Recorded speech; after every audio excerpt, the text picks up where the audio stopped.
Praise the Lord. 1 Samuel 8ஆம் அதிகாரம் 3ஆம் வசனம். ஆனாலும் உன்னுடைய குமாரரான வழிகளில் நடவாமல் பொருளாசைக்கு சாய்ந்து பரிதானம் வாங்கி நியாயத்தை புரட்டினார்கள் என்று கூறப்பட்டிருக்கு. யாருன்னா சாமுவேலுடைய குமாரர்கள். என்ன பண்ணுறாங்கன்னா, இவர் நியாயாதிபதியாக இருக்கார் சாமுவேலு.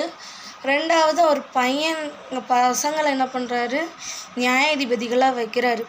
வைக்கும்போது என்ன சொல்கிறாருன்னா, இவங்க என்ன பண்ணுறாங்கன்னா பொருளாசைக்கு விரும்பி பரிதானம்னா லஞ்சம் வாங்குறாங்க.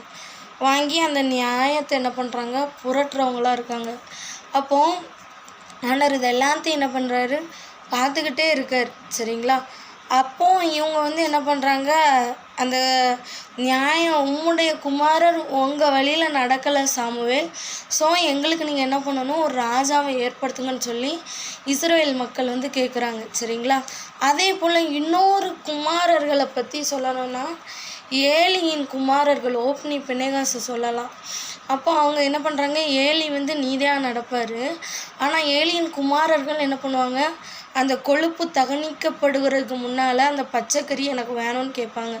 ஸோ அவங்களையும் என்ன பண்ணுறாரு, கண்டிக்காமல் விடுறாரு, இவங்களையும் கண்டிக்காமல் விடுறாங்க. அப்போது பிள்ளைகளை என்ன பண்ணணுமா, கண்டிக்கணுமா. அந்த ஏலி இதில் என்ன சொல்லியிருப்பாருன்னா, நீ கண்டிக்காமல் போன பாவத்தினால அவங்க சாவாங்கன்னு சொல்லுவார். ஆனால் இதில் எதுவும் சொல்லலை. இந்த இஸ்ரேல் மக்களாக என்ன பண்ணுறாங்க, எங்களுக்கு ஒரு ராஜாவை ஏற்படுத்தித்தாங்க, எங்கள் ராஜா எங்கள் யுத்தத்தை முன்னால் போய் நடத்தணும் சொல்லி கேட்காங்க. அப்போ இந்த சாமுவேல் என்ன சொல்கிறாரு, எனக்கு இது வேதனையாக இருக்குன்னு சொல்லுவார். ஆனால் இன்றைக்கி என்ன காரியம்னா, ஊழியர்களாக இருந்தாலும் சாதாரணமானவங்களாக இருந்தாலும் பிள்ளைகளை என்ன பண்ணணுமா, கண்டிக்க வேண்டிய விஷயத்தில் நம்ம என்ன பண்ணணும், கண்டிக்கணும்னு சொல்கிறாரு. அப்போது கண்டிக்காமல் போனால் யார் அடிப்பா, ஆண்டவர் அடிப்பார். ஸோ நம்ம கண்டிக்க வேண்டிய விதத்தில் பிள்ளைகளை கண்டித்து வளர்த்தோன்னா அந்த பிள்ளைகள் என்ன பண்ணுவாங்கன்னா, முதிர் வயதில் நீங்கள் நடத்த வேண்டிய வழியில் நடத்தும் போது முதிர் வயதில் அதை விடாது இருப்பாங்க. ஸோ நம்ம பிள்ளைகளை கண்டித்து ஒழுக்கத்தில் நம்ம வளர்க்கணும்னு சொல்கிறாரு.